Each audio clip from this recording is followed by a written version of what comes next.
when Ethan Miller, a young postal worker, rang the bell to deliver a package on his usual route. He had no idea he was about to face such a horrifying sight. As the door creaked open, he was confronted with a scene that made him shudder. Mrs. Johnson, once the epitome of suburban elegance, now stood before him in severe neglect. Her once neatly kept silver hair was now disheveled, in grazy her clothes stained, and hanging loosely on her frail frame. The woman who had once exuded warmth and vitality was now a mere shadow of her former self. As Mrs. Johnson staggered, Ethan caught a glimpse inside the house, and what he saw made his blood run cold. In that terrifying moment, he knew something terrible had happened, and he had to act immediately. Before we continue the story, let us know where you're following from, and if you're intrigued by this story, do not forget to subscribe so you do not miss more incredible stories. Ethan Miller, a passionate young postal worker, began his day as usual. His alarm rang in the quiet of the early morning, with the sun yet to rise above the horizon. Without hesitation, Ethan got out of bed, with the familiar motions of someone who had been delivering mail for years. He stepped into the bathroom, turned on the cold water, and splashed it on his face to shake off the sleep from the night before. As he looked at himself in the mirror, he took a few seconds to adjust his postal uniform. It was a blue uniform, with an eagle logo embroidered on the left chest, a symbol of the postal service that he took great pride in. To Ethan, this uniform was more than just work attire. It represented an essential part of his life, a connection with the community he served every day. Each letter he delivered was a small part of the lives of the people he met, making his job as a mailman feel more meaningful. After a quick breakfast of a granola bar and a banana, Ethan left his house and took a deep breath of the crisp morning air. The streets in his neighborhood, where he also worked, were still quiet, as people slept in the early morning hours. The scent of freshly cut grass and blooming early flowers mingled in the cool air, giving him a sense of calm before starting the day's journey. When Ethan arrived at the post office, he greeted his colleagues quickly, exchanging brief pleasantries before starting his work. He picked up the heavy mailbag in his familiar postal truck keys. Stepping into the driver's seat, he felt the comfort of the vehicle he had grown attached to over the years. The worn steering wheel, the faint smell of paper and ink in the confined space. The postal truck was not just a work vehicle. It was like a second home to Ethan. He started the engine, its rumble signaling the start of a long day ahead. Ethan began his familiar route. As the city slowly woke up, the first people started appearing on the streets. Early morning joggers, dog walkers, or a few early risers, picking up their newspapers from their doorsteps.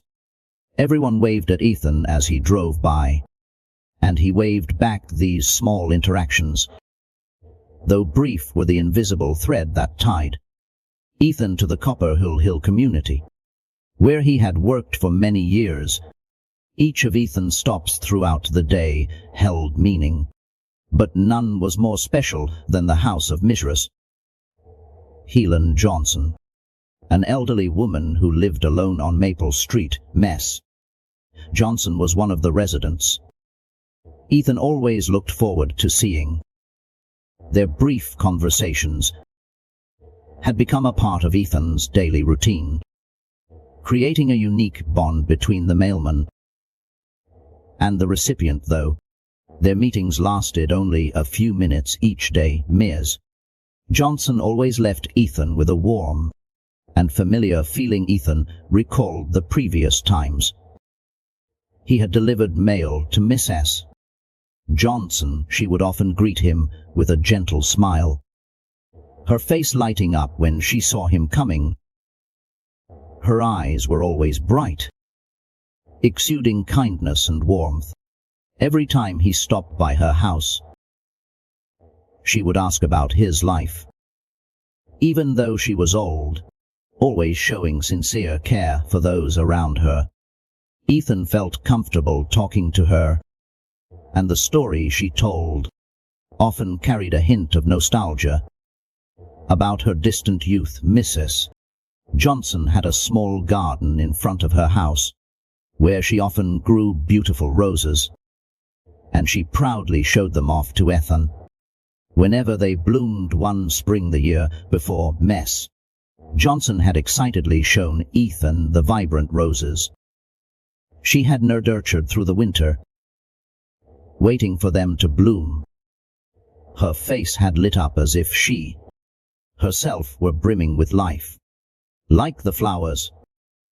Those moments made Ethan feel that he was not just a mailman, but a part of the community he served. Mrs.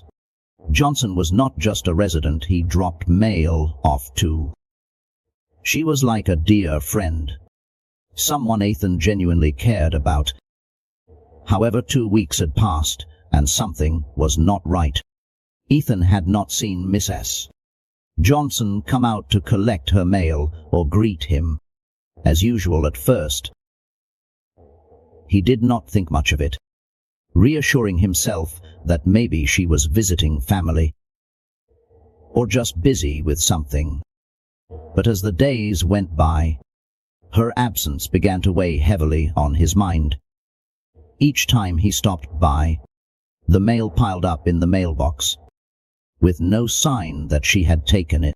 The once neatly tended garden had started to grow wild and messy, no longer the tidy and lively space it used to be.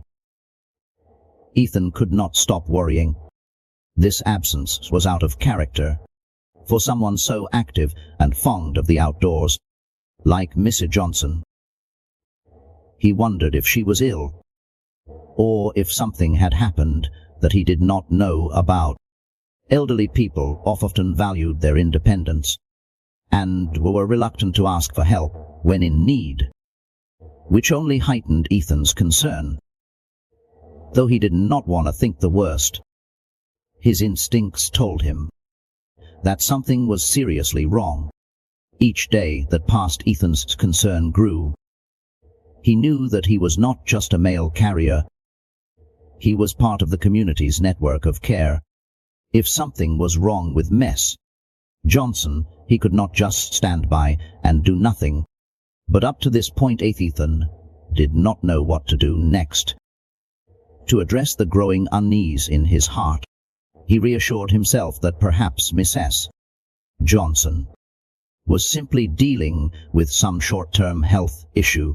But deep down, Ethan understood that these were not normal signs. Miss Johnson's unusual silence had pushed Ethan beyond vague worries. That morning as he drove up to her house, a sense of dread washed over him, clearer and stronger than ever. When the truck stopped in front of the house, everything around it seemed different, completely unlike the way Ethan had always seen it. Mrs. Johnson's house, usually warm and meticulously cared for, now radiated an eerie cold atmosphere. The front garden, where she had once grown those vibrant roses, was now overrun with weeds. The once beautiful flowers that Miss Johnson had been so proud of had wilted, withering leaves hanging lifelessly. The brick pathway leading from the gate to the front door, once kept clean, was now covered in dust and mold. Every step Ethan took along that path seemed heavier, as he noticed the marks of time that had passed without care. Miss Johnson's mailbox was still crammed with letters, newspapers and packages from days ago. The envelopes had begun to fade. From being left in the sun too long, old newspapers had turned yellow, some pages torn by the wind. These were the first signs that something was wrong. Ethan frowned, his worry now transforming into a clear sense of fear. For someone as independent and attentive to details as Mrs. Johnson, not picking up her mail for so many days was incredibly unusual. Ethan stopped the truck in front of Miss Johnson's house, deciding this time to inspect everything more thoroughly. He approached the porch, his eyes scanning over details he had missed before. The front windows were closed, curtains drawn tight, creating an uncomfortable sense of confinement. He stood at the front door, staring at the wooden door that had begun to darken with dust. In time he rang the doorbell, the chime ringing clearly in the quiet. But there was no response. Ethan patiently waited, trying to keep calm and hoping that Miss Johnson was somewhere inside, perhaps resting or unable to hear the bell. But after a few minutes, the house remained as silent as before. There were no footsteps, no sounds at all to indicate that Mrs. Johnson was present. The atmosphere around the house became strange, as if something had shifted, and that only made Ethan more uneasy. Determined not to give up, Ethan knocked on the door harder, this time more firmly and decisively. Miss Johnson, it's Ethan, your mailman, he called out loudly, hoping his voice would carry to her ears. But once again there was no response. Complete silence enveloped the house. The only sounds were the light breeze and the rustling of leaves. The fear in Ethan's heart was now fully formed. Something was very wrong inside that house. Standing at the door, Ethan was confused and worried. He did not know what to do next. If he kept pushing, would he be invading Mrs. Johnson's privacy? But what if he walked away and something terrible had happened? At that moment, a light sound came from beyond the fence. Ethan turned around and saw Walter Parker, the neighbor who lived right next door to Mrs.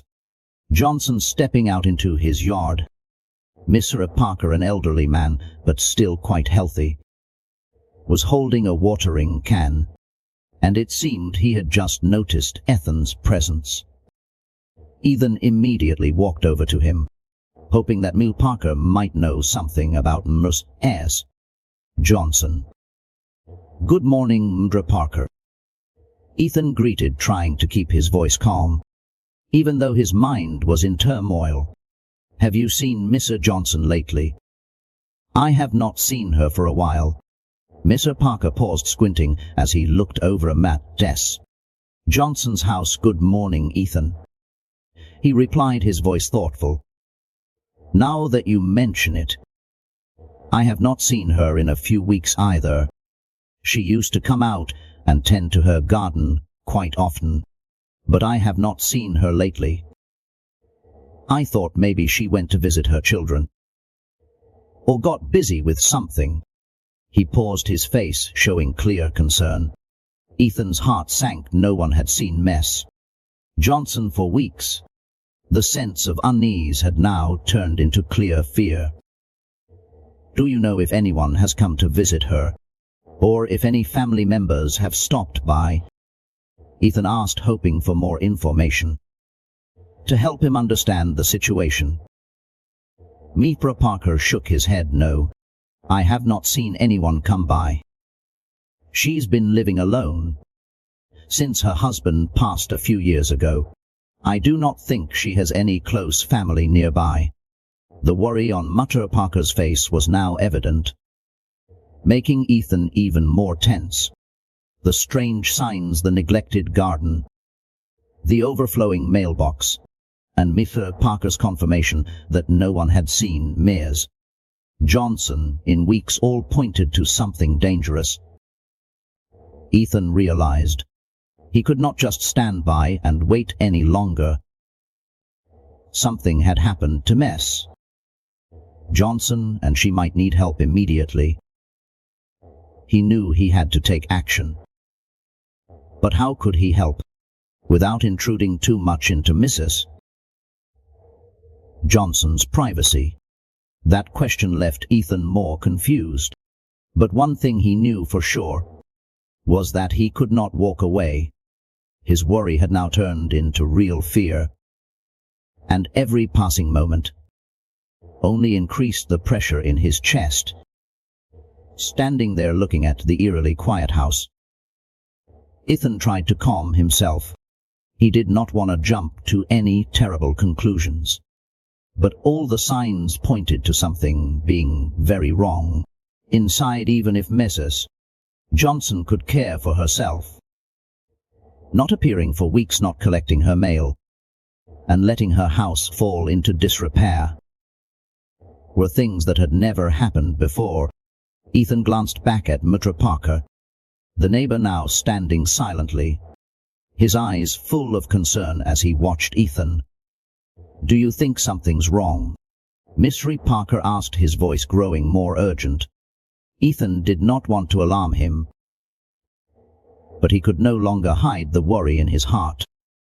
"I'm really concerned that Ms. Johnson might be ill or in some serious trouble," he replied, his eyes shifting back to the still closed door in front of him. "I think I need to do something." But what could he do? Ethan stood at a difficult crossroads. Should he try to enter the house to check on her, or should he simply call someone with more authority? The thought made him feel conflicted. Ms. Johnson was an independent woman who had always been proud of her ability to care for herself. Ethan did not want to invade her privacy. But with the signs he had now, he could not ignore them any longer. Ethan made his decision after a few minutes of thinking. He would come back after lunch to check again. If the situation remained the same, Ethan would call 911 and ask the police to conduct a welfare check. It was the best solution he could think of at the moment, ensuring Mrs. Johnson's safety without overstepping too much. After thanking Mr. Parker for the information, Ethan returned to his postal truck. Feeling heavier than ever, he continued his mail route, but his mind could not escape the image of Mrs. Johnson's silent house in Wilting Garden. Everything that morning seemed to move slower than usual, and each letter he delivered felt heavier, with the worry weighing on his heart. When lunchtime came, instead of heading to his usual spot, Ethan drove back to Mrs. Johnson's house. On the way there,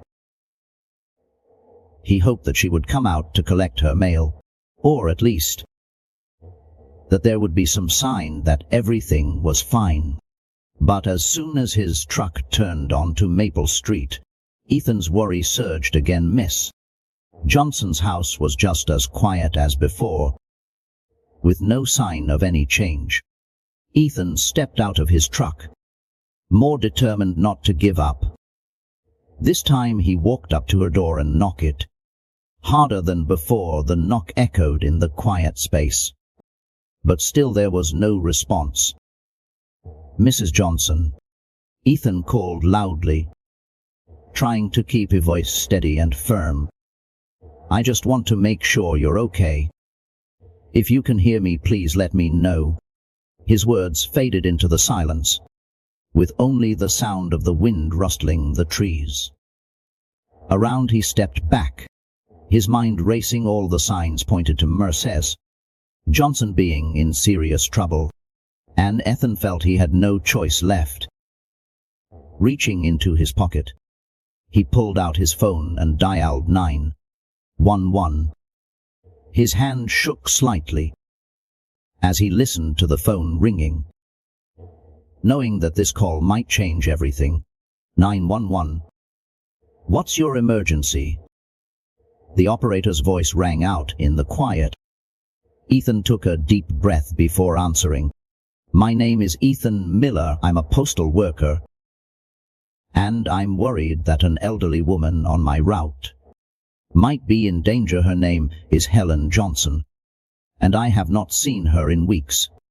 She has not picked up her mail, is not answering the door, and her house looks very unusual. I'm afraid she might need immediate help. He could feel the tension in his voice, and after providing more necessary information, the operator assured him that police and paramedics would be sent immediately. When Ethan hung up the phone, a heavy sense of anxiety still weighed on his heart. But at least he knew he had taken action.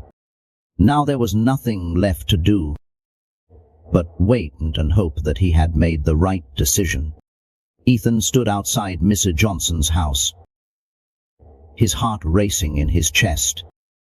As he thought about what might happen next, the minutes dragged on like hours as he waited for the arrival of the police and ambulance. The usually peaceful atmosphere on Maple Street had turned tense and heavy. Ethan felt his legs grow heavy as he paced back and forth in front of the house, unable to stop thinking about Mess Johnson. Just a few minutes after his 911 call, Ethan heard the sound of police sirens in the distance, breaking the anxious silence. His heart tightened, hoping that help had not come too late. The police car, along with the ambulance, slowly made its way down the narrow street and stopped in front of Mrs. Johnson's house. Two officers quickly stepped out of the car and walked towards Ethan, their faces serious but professional. Are you the one who called us?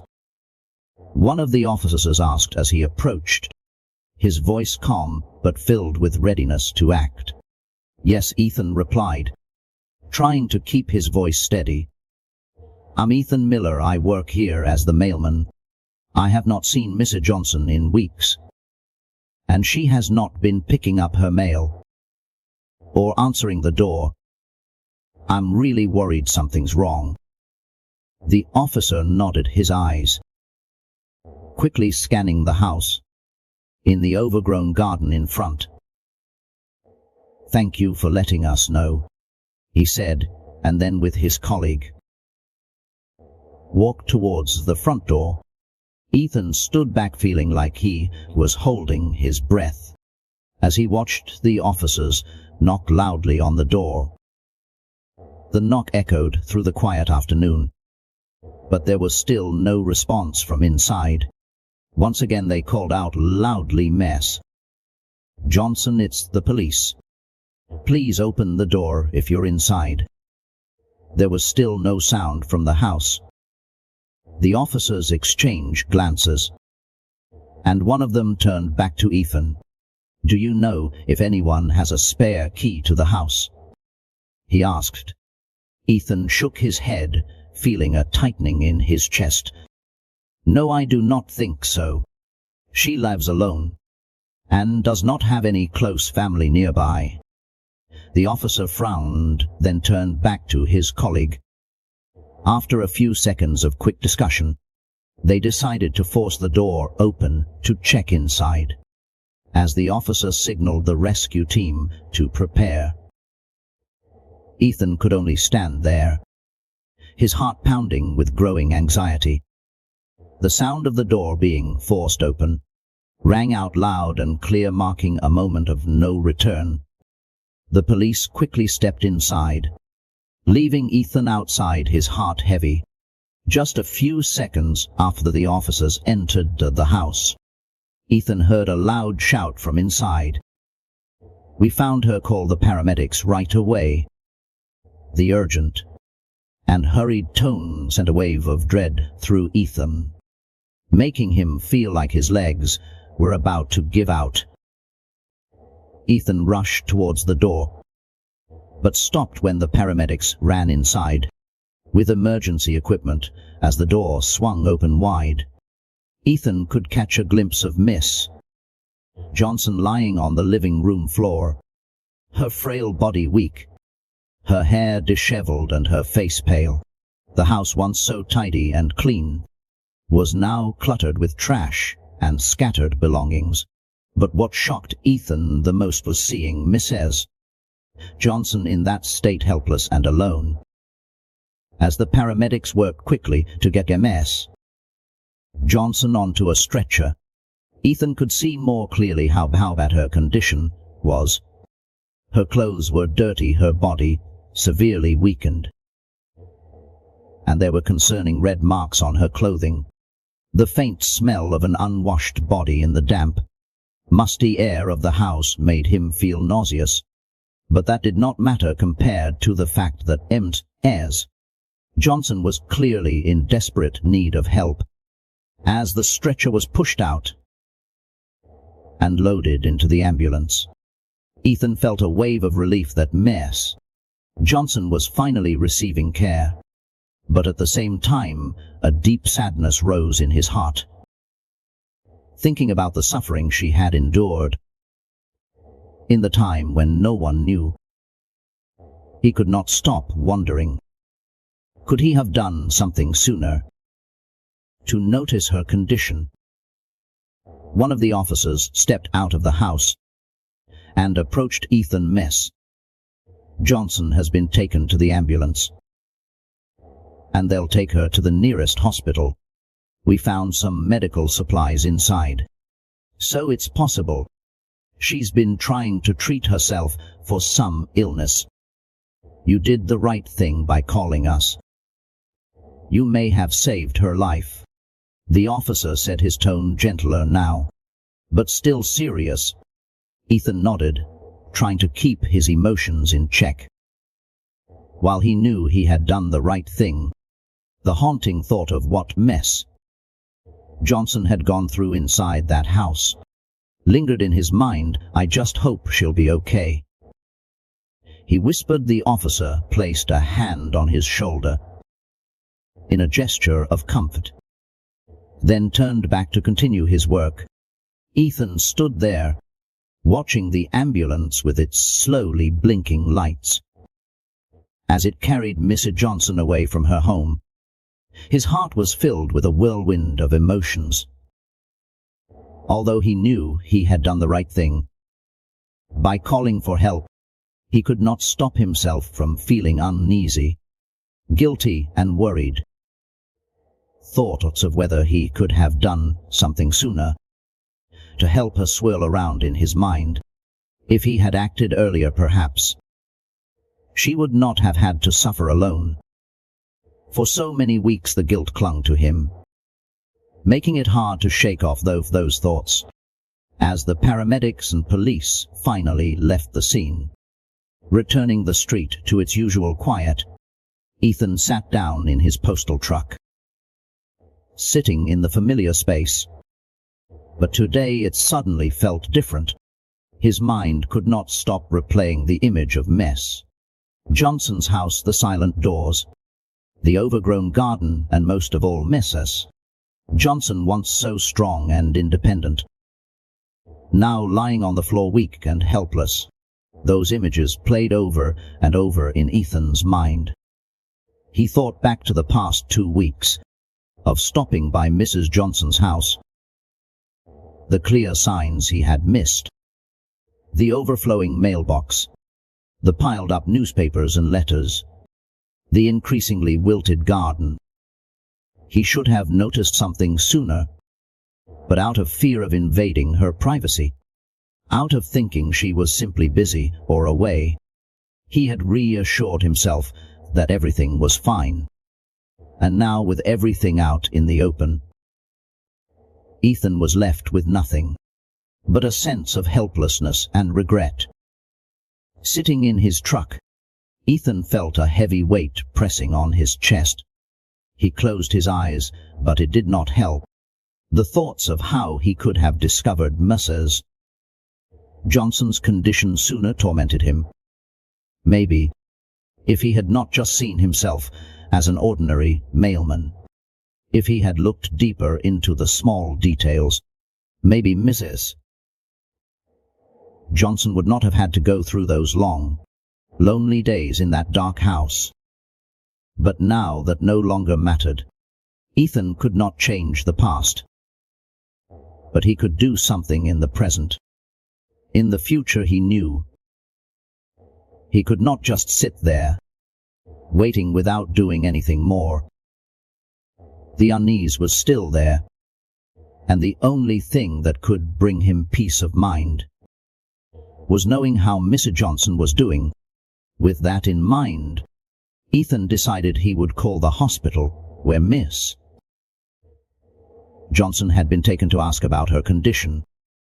With trembling hands, Ethan found the number for Mercy General, the hospital the ambulance had taken Mrs. Johnson to, and quickly dialed it. The phone rang, each ring only increasing his tension.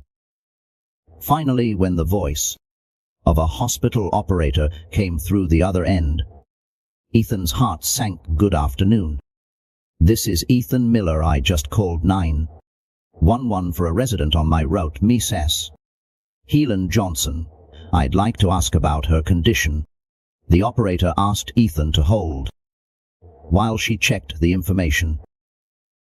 The waiting felt like hours. Finally, the woman's voice came back. Miss Johnson is currently in stable condition, but she's very weak and will need extensive tests and treatment. The doctors are still evaluating her situation. Ethan sighed in relief, at least knowing Miss Johnson was safe and being cared for. But at the same time, he realized that her fight was only beginning. Mistress Johnson's recovery would not be easy, and she needed more support than he had ever thought. The weakness she was facing, combined with the isolation of being an elderly woman without family to care for her, made Ethan's heart feel even heavier. After hanging up the phone, Ethan sat in silence in his truck for a long time. He could not stop thinking about what Mrs. Johnson must have gone through in the past few weeks. The image of her lying on the floor kept coming back to his mind, making him shudder even though Miss Johnson had tried to hide it, tried to hold on to her independence. Ethan knew she could no longer fight this battle alone. Now, whether Mrs. Johnson could continue to live or not depended on the help of those around her, and Ethan was determined that she would not face it alone.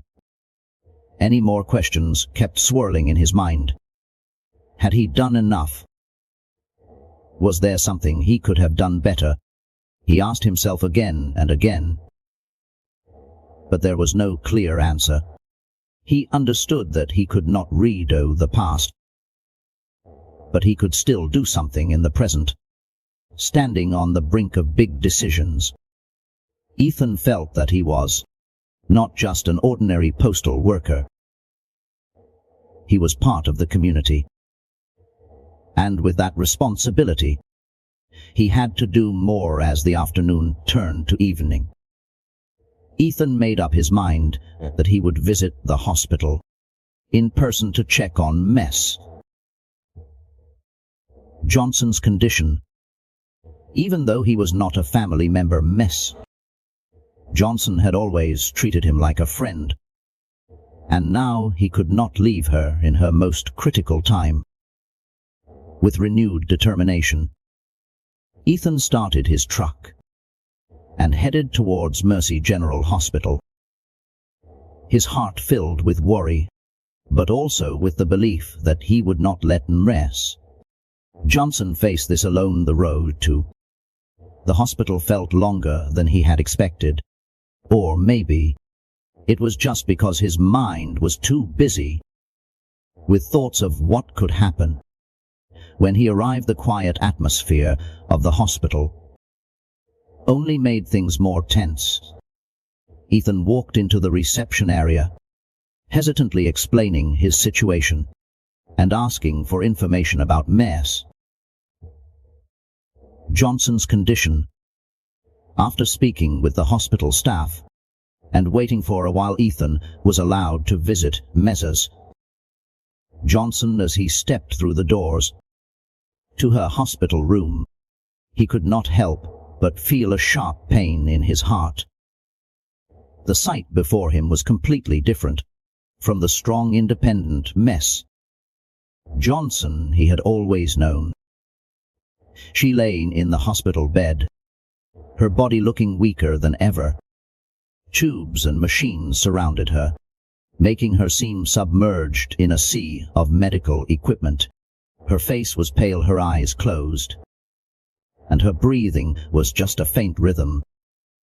Assisted by the ventilator, Ethan walked closer, his hand shaking as he gently touched Mrs. Johnson's frail hand. Her hand was cold, her skin far more delicate than he remembered. He leaned down close to her and softly said, "Mrs. Johnson, it's Ethan. I came to visit you." Even though Mrs. Johnson did not open her eyes or show any response, Ethan still felt a connection between them. He sat down next to the bed, saying nothing more, just quietly sitting there, letting his presence be a source of comfort for her. Time passed in silence, but inside, Ethan no longer felt the confusion and helplessness of before. He knew he had done the right thing, and being by her side now was the least he could do. A little while later, a nurse came into the room, checking Mrs. Johnson's vitals before turning to Ethan with a sympathetic look. "She's in very weak condition, but we're doing everything we can to help her recover." The nurse said gently, "Are you a relative of hers?"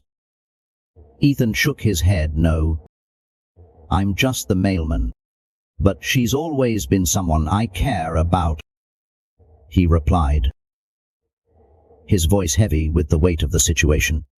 The nurse nodded, offering a kind smile. "I understand. Thank you for being here. Your presence will surely bring her comfort." Knowing she's not alone, Ethan stayed by Mrs. Johnson's side for a while longer. But no matter how long he sat, he could not stop thinking about what she had gone through alone. In the past few weeks, Mrs. Johnson, the strong woman he had known, had faced illness and weakness. Without anyone by her side, Ethan wondered how many others like Miss Johnson were out there, people with no one to rely on when they needed help the most. When Ethan was preparing to leave the hospital, a doctor came into the room. "Are you the one who found out about Miss Johnson's condition?" the doctor asked, his voice low and serious. "Yes, that was me," Ethan answered, surprised to be asked that. The doctor sat down on a chair near the hospital bed, flipping through Mrs. Johnson's medical file. "You did the right thing by calling for help," he said, his eyes looking deep into Ethan's, as if to emphasize the importance of what he had done. "Her condition was very serious, but because of your early discovery, she has a chance to be treated. If she had stayed at home for a few more days, I'm afraid the outcome would have been irreversible." Hearing those words, Ethan felt a slight sense of relief. At least he had done something useful. But looking back at Mrs. Johnson lying weakly in her bed, he knew that her battle was far from over. The doctor continued explaining her condition. "Mrs. Johnson is suffering from severe exhaustion due to a cancer she's been hiding for months. She had been self-treating, and her condition worsened due to the lack of proper medical care. We'll do everything we can, but she needs a lot of support, not just medically but also emotionally. Ethan nodded, feeling the worry turning into responsibility. I will not let her go through this alone anymore, he said, his voice full of determination. I'll make sure she gets the help she needs. The doctor smiled at Ethan's resolve. You have a kind heart. She will need that support in the days to come. When Ethan stepped out of the hospital, the evening sky was painted in shades of orange and red. The feeling in his heart was no longer the vague anxiety of before, but a deep sense of determination. He knew that this was just the beginning of a long journey, but this time Mrs. Johnson would not have to face it alone. Ethan sat in his truck, gripping the steering wheel, thinking about what lay ahead. It was not just about visiting Mrs. Johnson. He knew he needed to do more. The cancer she had been hiding for so long had left her exhausted, and she could no longer fight it on her own mares. Johnson needed help from the community, from the people around her, and Ethan was determined to be the one to rally everyone, to help her through this difficult time. When he got home, Ethan could not shake the images of Mrs. Johnson from his mind. He sat on his chair staring at his phone, thinking about the people in the neighborhood, the ones who had met and loved Miss Johnson, the brief encounters, the simple daily greetings. No one could have known that she was carrying such a heavy burden. Mrs.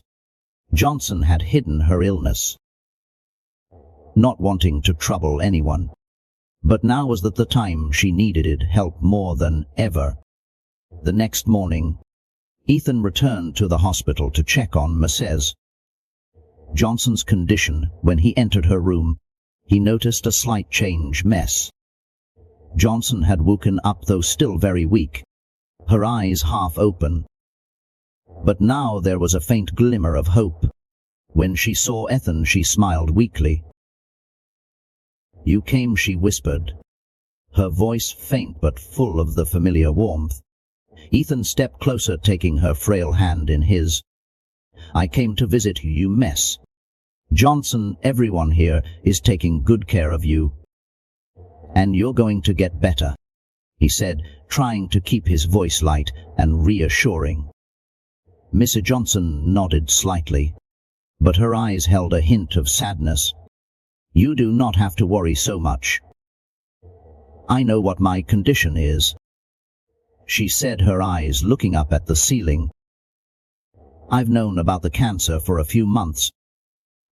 The doctor said it's advanced, but I thought I could handle it on my own. I did not want to bother anyone. Ethan felt a lump in his throat as he heard those words. He had suspected as much, but hearing Mrs. Johnson admitted only deep in his sorrow. You should not have to fight this alone, he said, his voice trembling. There are so many people who care about you, and you're never a burden to anyone.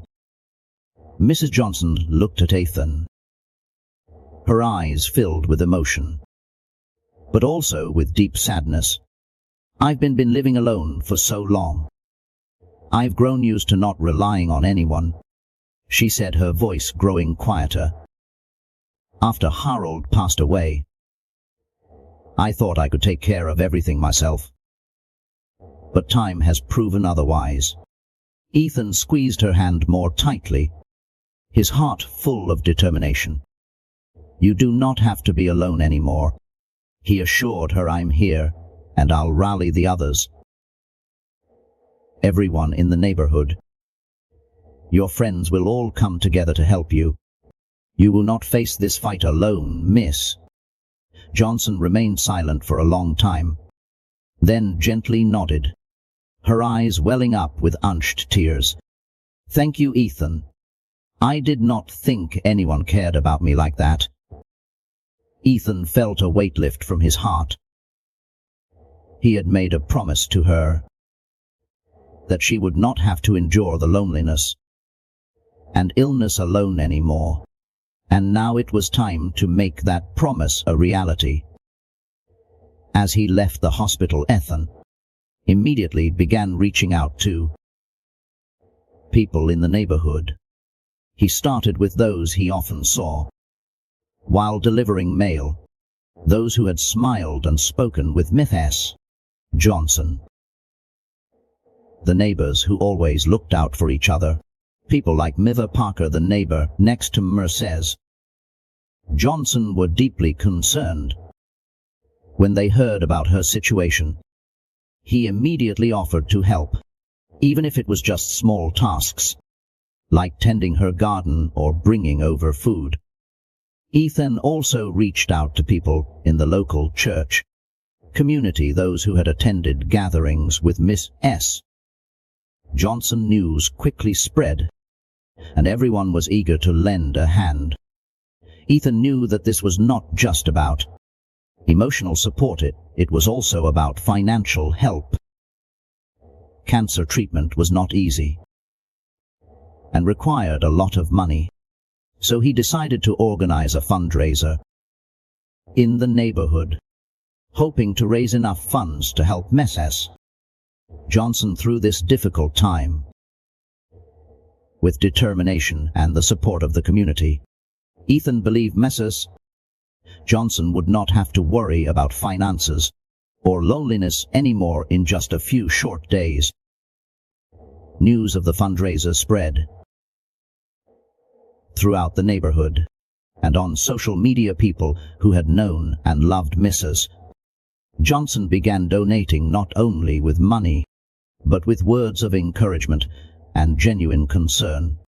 Local businesses also got involved, contributing to small events to raise more money for Mrs.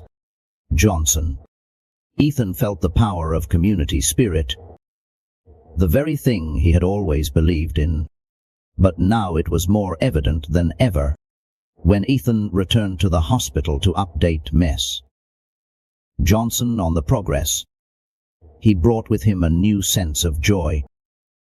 "You will not believe it, but everyone in the neighborhood has come together to help you," he said, his voice filled with excitement.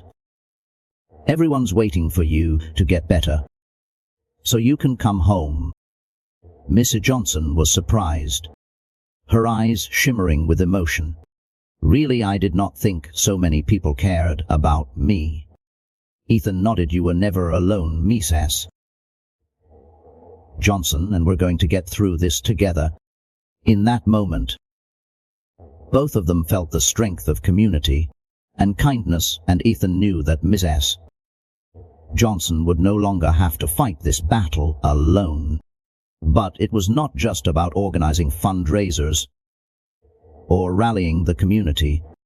Ethan understood that the most important thing now was ensuring Mrs. Johnson received the best care and had a sustainable support system.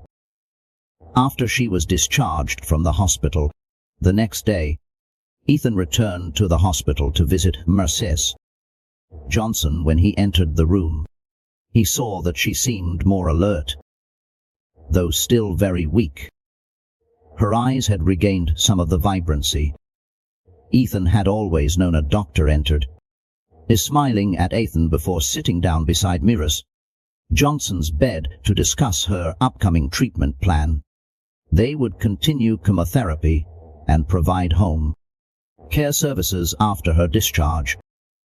"She'll need a lot of time and special care," the doctor said, his voice calm but filled with hope. "The fact that she was found and brought here in time is already a big blessing." Ethan felt a sense of relief knowing that Mrs. Johnson had a chance to recover. Even though the road ahead would not be easy, he turned to Mrs. Johnson and said, Everyone is here for you. I and the others will always be by your side. Throughout the treatment, Mrs. Johnson looked at Ethan, tears glistening in her eyes.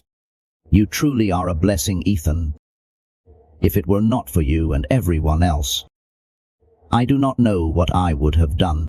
Ethan smiled softly, but deep down he knew it was Mrs. Johnson and people like her who were the true motivation for his actions. She was not the only one in the neighborhood who needed care and support. And it was the warmth of the community that had helped create this change. You've always cared for and looked after everyone around you. Now it's our turn to do the same for you.